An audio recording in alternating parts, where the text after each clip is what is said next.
Hi, I'm Nikki. Welcome to my channel where we get nerdy. So, I'm going to do something that I haven't done yet, and honestly, I wouldn't do if I didn't have more friends that read books that I liked. Um, so the majority of my friends, um, at least real life friends, read nonfiction, things like that.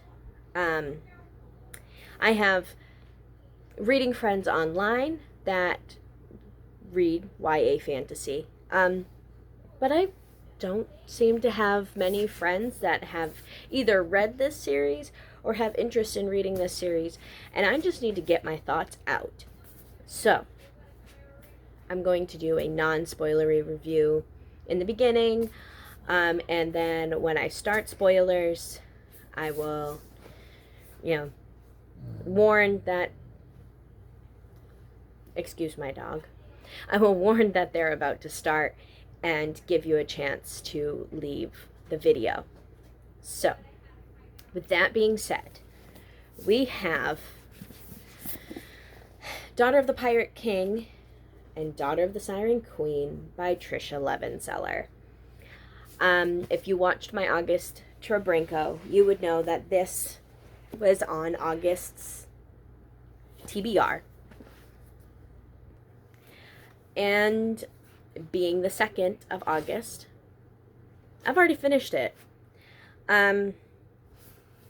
Mainly because this story, both of these, I read in less than 24 hours. Because this story sucks you in. You want to know what's going to happen next. There's a lot of high action packed scenes that just leaves you wanting that next little bit.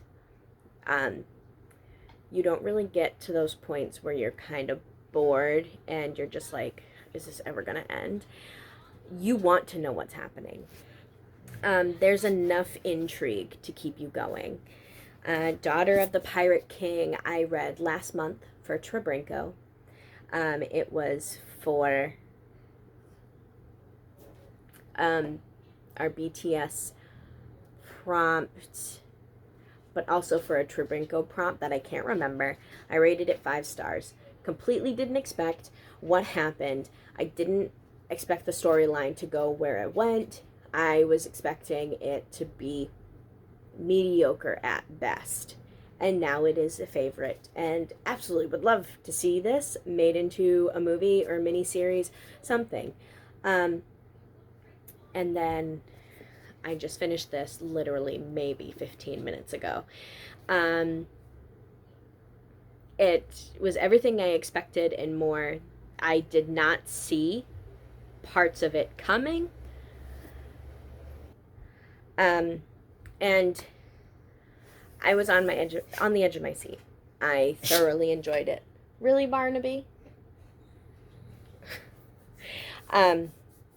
So in the story of these two books, you are following a young pirate whose name is Alosa. And Alosa is on a mission to collect pieces of a map to bring them to her father, who is the Pirate King, so that they can sail to the Isla de Canta, which is an island that has all of the riches men could possibly ever want. But then as she is on her mission, she starts to realize that things might not be as what they seem. And she starts to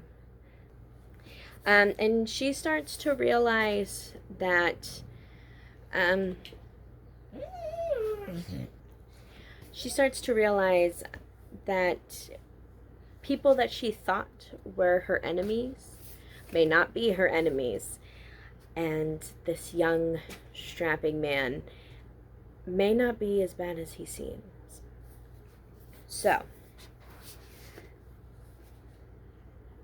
both of these books I highly recommend.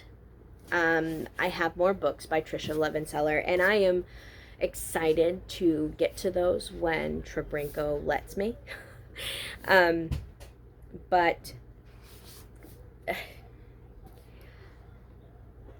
this Alosa reminds me of Jack Sparrow. She's witty like him. She's like the Jack Sparrow, Will Turner, and what is it? Elizabeth, I think is her name. Those three, like, perfectly mixed together. She's got the sarcasm, she's got the fighting styles. She is a badass to the nth degree, and she's fantastic. She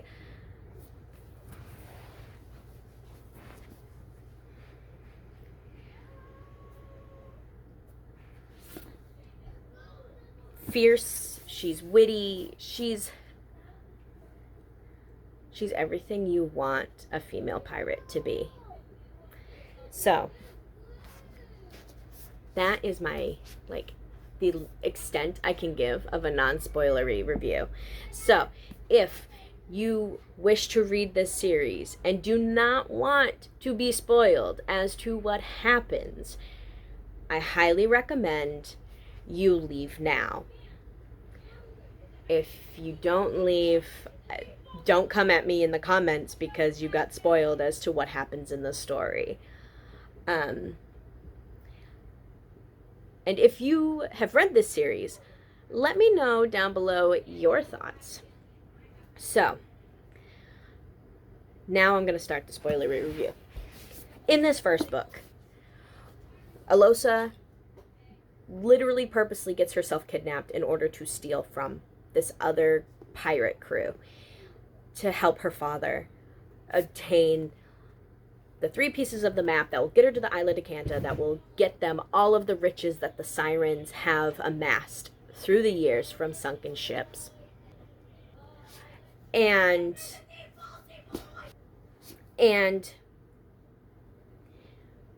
there's this little bit of a romance going on between her and the first mate of the ship. His name is Raiden.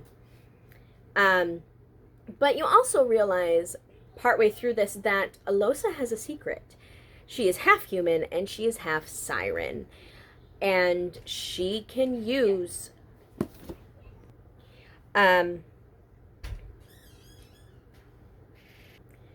so she can not only morph herself into whatever a man desires in a woman, she can tell what they're feeling, she can make them see these hallucinations that aren't really there, which, if you are a manga or anime fan, it's kind of like when you're caught in the genjutsu, not the genjutsu, the Sharingan of the Uchiha clan. Like, they can make you see things and you're stuck in that vision. So, and she can obviously lure men to do whatever the hell she wants them to do. That's what you find out in this book. And at the end of this book, she gets the 3 pieces, she gives them to her father after she very intelligently has one of her crewmates make a copy of this map by drawing it. Because that important of a map should have 2 copies, in her opinion.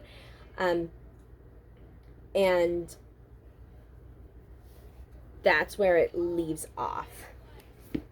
This starts off with being at her father's keep, them having a plan to go to the Isla de Canta and steal all the riches from the Sirens. But as she is interrogating a prisoner from this first book, she's told that the father has some sort of tool or something that makes it so he's immune to the Sirens' calls, and that's why he's not affected by her. And while she's sneaking around her father's study trying to find said device, she finds a room a secret room behind, I want to say it's like a bookshelf or something, and she finds her mother that has been held captive by her father for 18 years, and she rescues her. That's what it boils down to. She gets her mother back to the ocean. The mother, as soon as she gets to the ocean, takes off and abandons her daughter. And now Alosa's up a creek without a paddle because she's got the pirate king that is going to hunt her down with his massive fleet. She has a very small crew, comparative, and the only thing that she has on her side is the fact that her ship is small and can move faster if she has wind on her side. They have rows, like oars, to row the boat. She doesn't. So if they run out of wind, they're screwed. Eventually, she does get to the point where there's some battles between her father's fleet and her, and they escape the first time because she goes into the water, and when she's in the ocean, like, that siren side of herself comes forth, and she can really honestly do anything. She's insanely powerful. She can swim super fast. It's fantastic. And she takes a harpoon that her father actually fired at her boat that they were trying to get across onto her ship to take over. She takes one and jams it several times into the bottom of the ship so it starts to sink.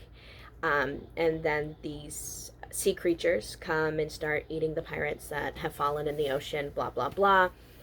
And then she starts to piece together that Raiden, the strapping young man that was the first mate on the first ship, has the ability to push down the primal animalistic part of the siren and keep her more logical sense in the forefront.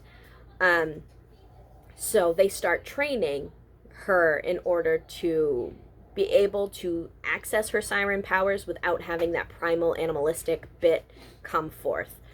So they work on that, and then eventually they do get to the Isla de Canta, and she swims off and meets with her mother and explains to her mother the problem that she has. She's like, listen, I'm not here to take all your riches. I just want enough to buy off my father's men so that I can take him down, because I am highly pissed off at how he treated you, how he's treated me. I've come to accept that the only reason he kept me as a daughter and wanted me around was because of the fact that I was part siren and could control men.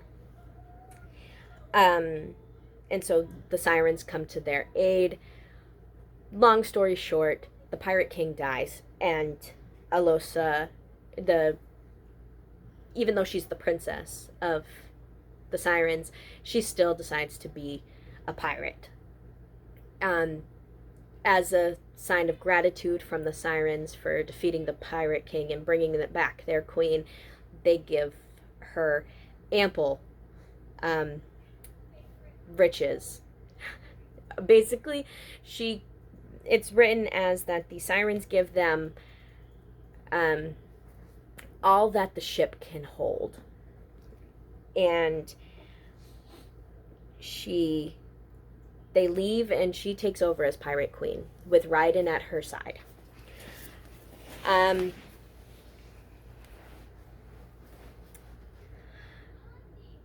One thing I love that Tricia does throughout this series is she not only has this intriguing world build that's not too complex that you get lost in what the frig is going on, but she helps you develop this emotional connection with the characters. You want to see them succeed, and she makes you hate the villain, kind of like how much you hate Umbridge in Harry Potter. Like, it's that deep of you freaking hate them. And she does a fantastic job of making you love the characters, making you hate other characters, and making you want to be part of this world. And there is such a huge sense of found family in this book. And, for example, on Alosa's ship, the Ava Lee, there is a young girl. Her name is Rosalind. Rosalind is, I want to say, like 12 years old. And she's literally only on the ship because her father is part of the crew and her mother passed in childbirth. So Rosalind is the youngest person on her crew, but she is very well taken care of, and she is a very happy, healthy kid being on the ship and being the lookout. Because she climbs up to the crow's nest like a monkey, is how it's described. Alosa's crew, a good chunk of it is women. There's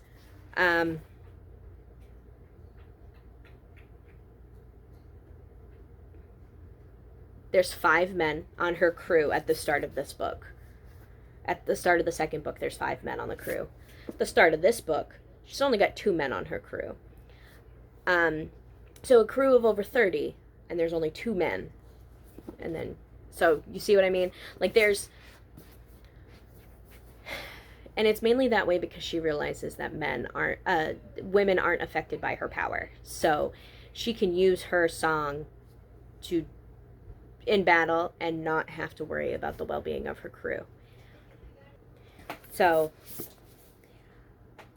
this is definitely a series that if someone wanted to make into a movie, maybe like a 2-part movie, I wouldn't say no, and it would be fantastic to see.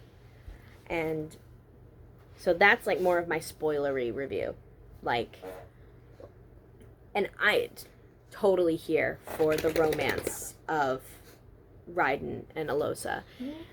So I guess tell me what you think of the series. If you have any series that you have read that are similar to this, comment down below. Remember to like and subscribe if you like my videos. I'm going to probably do another one of these like non-spoilery and then spoilery reviews of another series, probably the Jack the Ripper series by Carrie Maniscalco next. But so until next time, remember, you are loved and you are valued.